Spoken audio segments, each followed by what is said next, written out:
S apostrophe, right?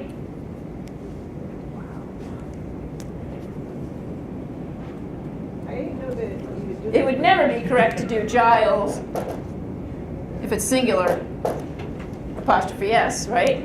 That would never be correct if we would follow the rule that the ES is already there. You're saying, Teresa? I was just gonna say, we can do that with names. Mhm. I can see boxes, lunches, but Well, how else would you make something like Giles well, you plural you just or Daniels plural? Edwards. How do you make Edwards plural? I would have been wrong. Did the S apostrophe? It's Edwards is. I have the same concern. Noun, name does not take the plural form. You're saying the name doesn't take a plural form? How do you distinguish singular from plural then? I mean names. Names. Yeah, I'm not talking about words. And I'm asking you, right? Yeah. Tiger Woods. How would you make his family plural? Woodses. Exactly. Wow, I never would have done that. I never would have done. I would put an S and then the apostrophe. I know. Me too. That's why I have to do this lesson every year. Because you're not alone. What's that? Moose. Moose ends in an E. Moose ends in an E. So it's just moose. It's the plural. But there are some irregular. That's called an irregular word in the English language. Like the plural of goose is geese. Plural of mouse is mice. That doesn't have anything to do with possession. Are we good on apostrophes? Okay. What? So plural goes after the S. You may need to add an ES to make something plural. Singular goes before the S. All right.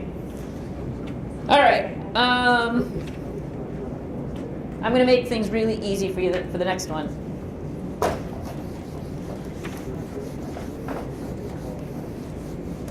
Quotes. Punctuation inside the quotes.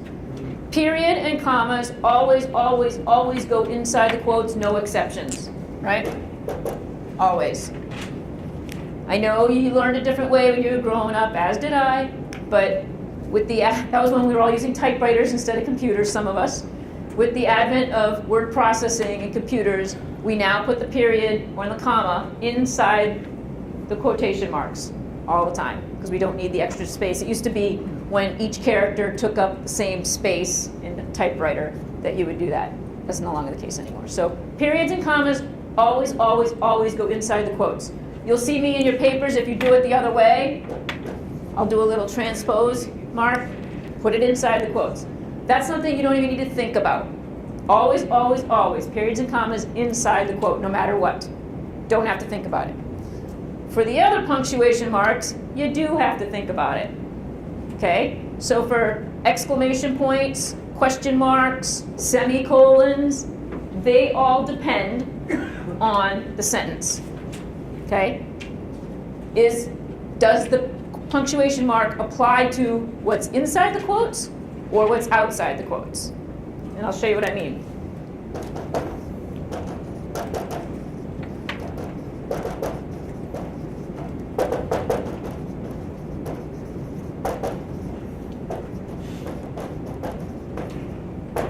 He yelled excitedly, "I passed the bar exam."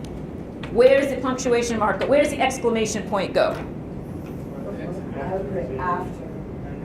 After, Exactly. I was gonna, Let's say inside or outside. Inside. Inside. What does the side of the room think? I would put outside. Inside is the correct answer. Because what is the exclamation? Is the exclamation, he yelled excitedly, "I passed the bar exam"? Or is the exclamation, "I passed the bar exam"? Right? Am I the one who's doing the yelling excitedly? No, he is. Okay, the person speaking is. So it goes inside. If this said,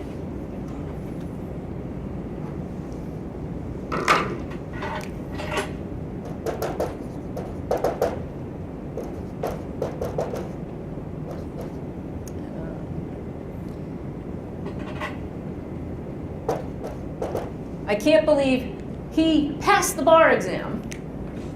Now where does it go? Outside, because I'm the one exclaiming it.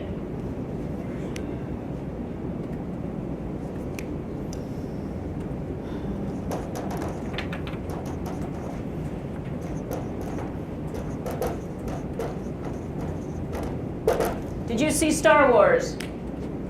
Inside or outside? Why?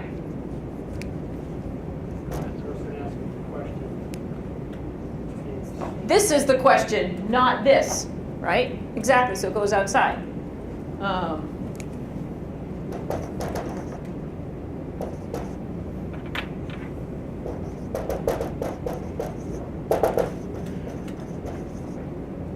Did he tell you he passed? Inside or outside? Outside, right? Because this is the question.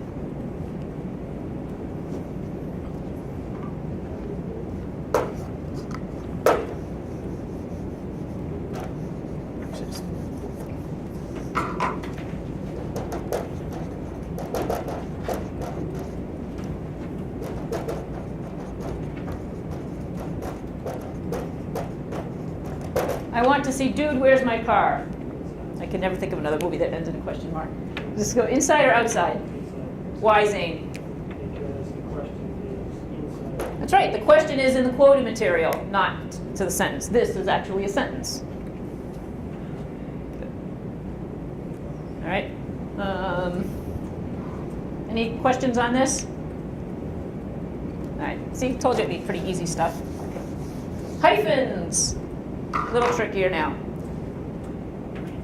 We talked about when we did parallel construction what nouns and adjectives are. Adjectives describe nouns, right?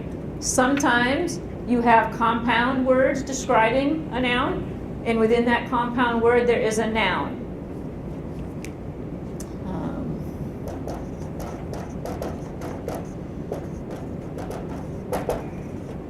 Two-story building. Building is our noun. To and story are describing it, but what part of speech is story?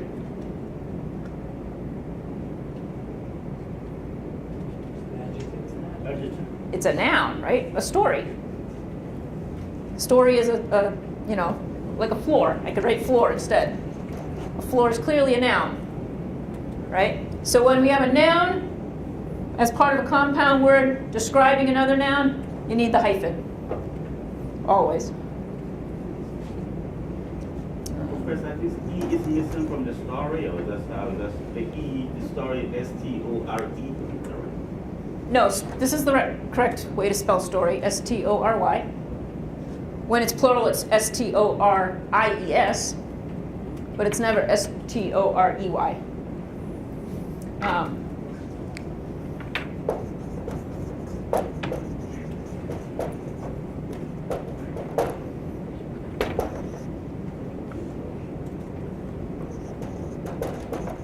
The 7-year-old girl smiled. What's our noun? Girl. Girl. We have several words describing her. Are any of those nouns? Year. Yeah, 7 and year are both nouns, right? So we need some hyphens. But if it said,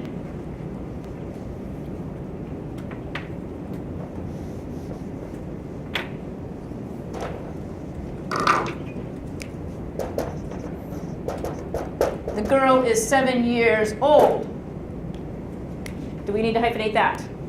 Why not? Still the same thing, right? We still have nouns. So why does this not have to be hyphenated? Because it's describing the girl?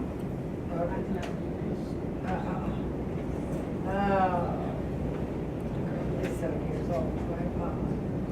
In this case, where's the noun? Before it, right? That's the difference. We have a verb here helping us. The girl is 7 years old. 7-year-old girl, when it comes right before it, that then needs the hyphen because it's modifying it.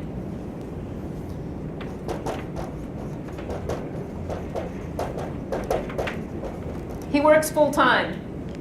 Hyphen or no hyphen? Hmm? Why no hyphen? Hmm? There's no noun that it's modifying. He works full-time. But if I wrote, he works a full-time job, now do we hyphenate it? Yes, because it's modifying job. Time is a noun. It gets hyphenated. You might ask, why is this even important? You understand it in both cases? Yeah, in most times when you're reading something, with or without a hyphen, you do understand the context. But sometimes the context does change.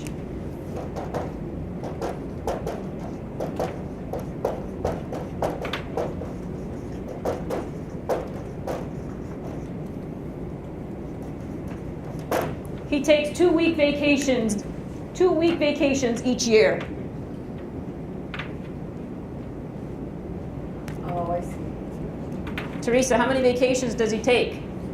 Oh, I'm sorry, I heard the sentence, He takes 2-week vacations each year. I would say he takes 2-week vacations. You don't know, because there's hyphens missing. Right? So, if he takes 2-week vacations at a time, let's say he takes 7 vacations each year, and they're all 2 weeks in length. We hyphenate it. We're modifying vacations. How long are them vacations? 2 weeks. If it were just 2 vacations of a week each, so he only takes 2 vacations a year, a week each, then technically it would be correct without the hyphen. But to make it clear, I would write hyphen long, 2 week-long vacations each year.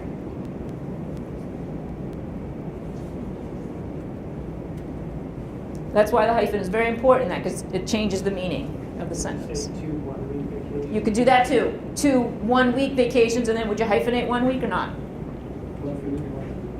Absolutely. Yep. 2 1-week vacations. Yep. Any questions on the hyphen?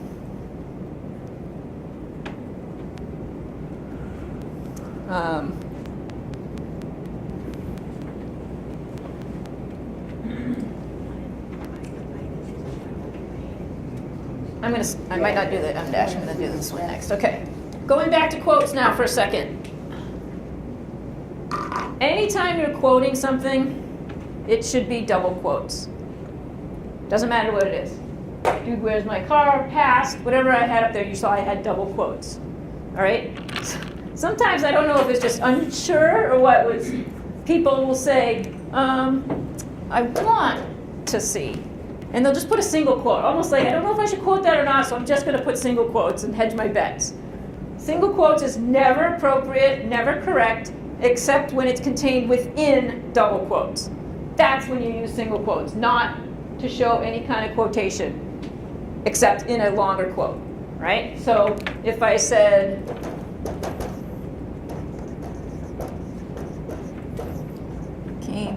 came to see me,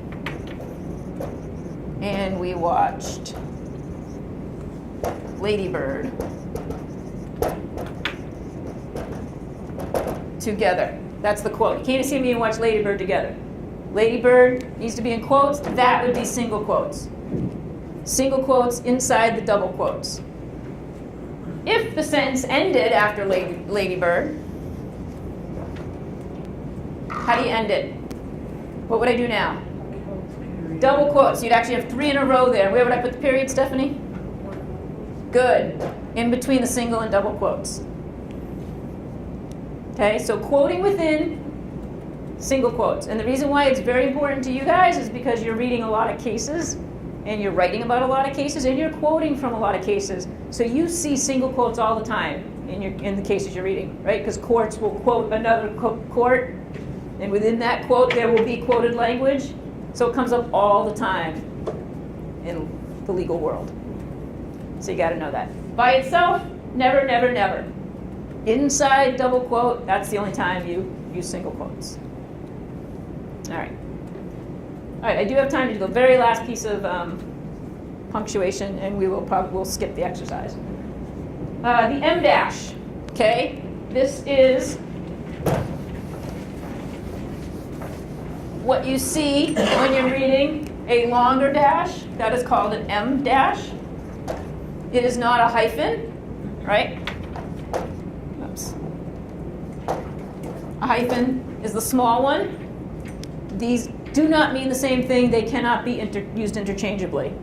Okay? When you're doing the M dash and you're typing, if you're using Word, it does not do this in Google Docs, but if you're using Word and you type your word, no space, do 2 hyphens in a row, next word, no space, as soon as you hit the space bar there, Word will convert this into an M dash for you. Okay? Google Docs does not, but Word does. So you never have to worry about that. Just type your hyphen twice. As soon as you hit the space bar after the second word, it will convert it. If it doesn't convert it for you, or you mess something up, or you go back and edit something, don't stress out. If I see 2 hyphens there, I know you mean an M dash. All right? So you got to show me 2 hyphens if you're using an M dash. If I only see 1, it's going to be marked wrong because that's a hyphen, not an M dash. So I can tell by your intent by how many hyphens you put on the page if it doesn't convert the M dash for you nicely. Anyone know when you use an M dash?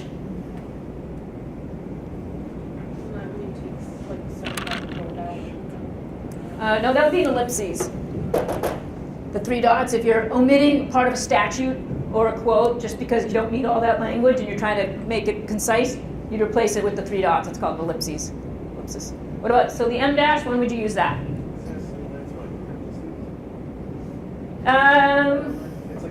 It can be.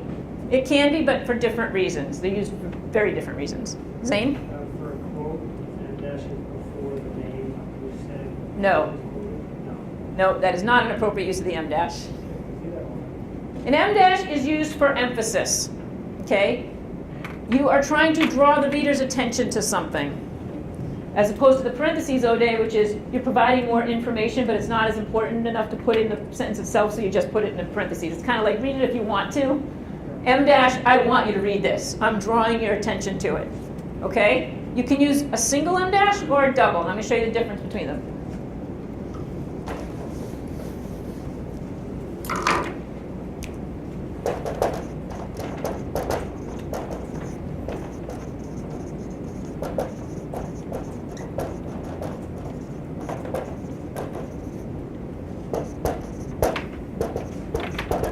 Finally passed the bar exam, but I want to draw attention to the fact that it took him 7 times on the 7th try.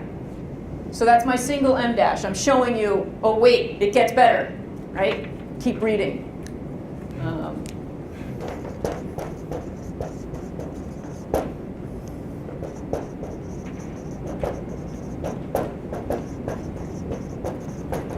We are going on vacation to Spain. Right? Not just going to Florida, I'm going to Spain. I'm showing you, I'm drawing attention to it.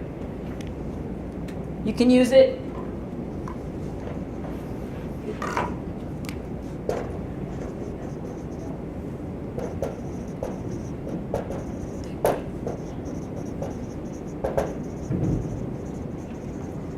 He finally passed the bar exam on the 7th try after changing bar review courses.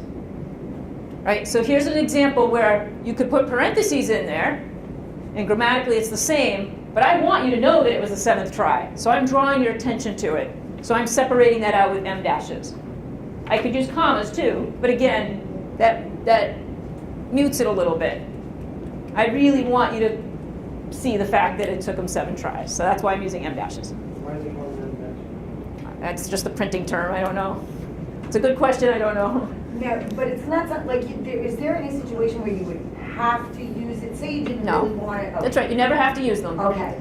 And if you like M dashes, please don't overuse them, right? They're to be used sparingly, kind of like quotes. And that's the reason you're trying to draw attention to something. If your paper is littered with M dashes everywhere, well then they lose the effect of drawing your attention to something. Because what you're saying is, everything I write is important, pay attention to me. No, you only want to use this when it's really something you want the reader to see. It's like highlighting the whole page. Yeah. Yeah.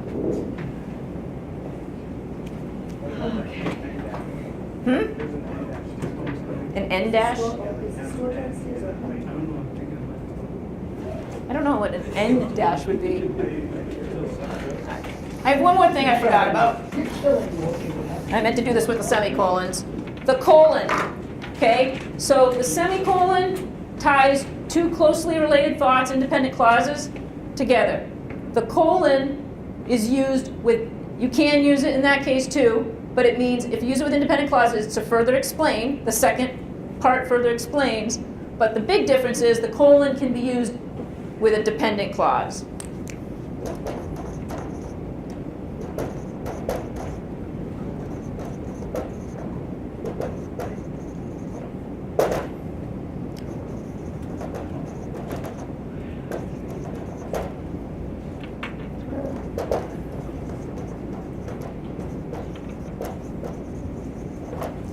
I have 3 books to read: Charlie's Web, Star Wars, and Wonder. Okay? Closely related. This part is independent. This is just a list. It's not independent at all. Semicolon wouldn't be proper there. The colon. The colon explains which books.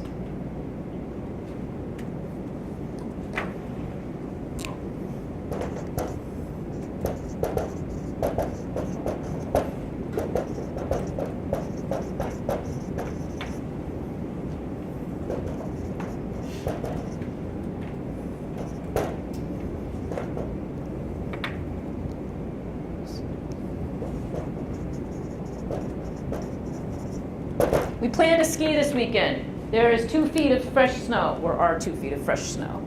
What punctuation would you use here? Semicolon, because this is an independent clause, this is an independent clause, but you could also use a colon there, okay? Because this is explaining why we plan to ski this weekend. But if it were just a dependent clause like in the previous one, you could only use a colon. We plan to ski this weekend. 2 feet of fresh snow. What would you use there?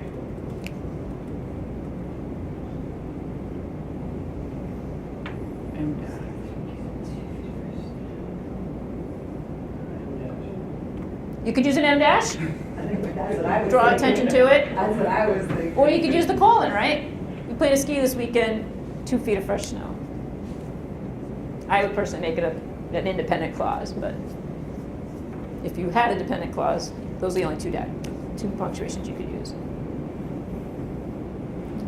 Sometimes you see a colon introducing a quote. He stated unequivocally, I did not have relations with that woman, right? Colon introduces the quote. Okay, or you might say something like,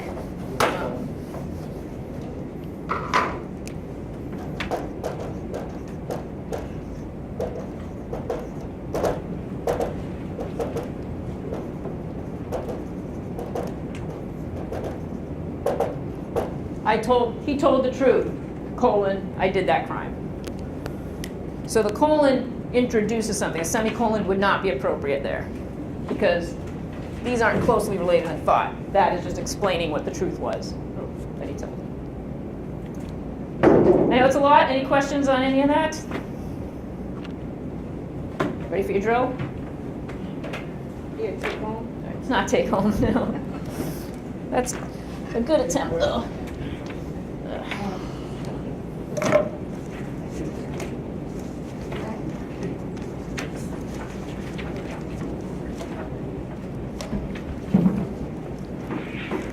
Questions? Where are the drills? I'm done, Kathy, if you want to pack up.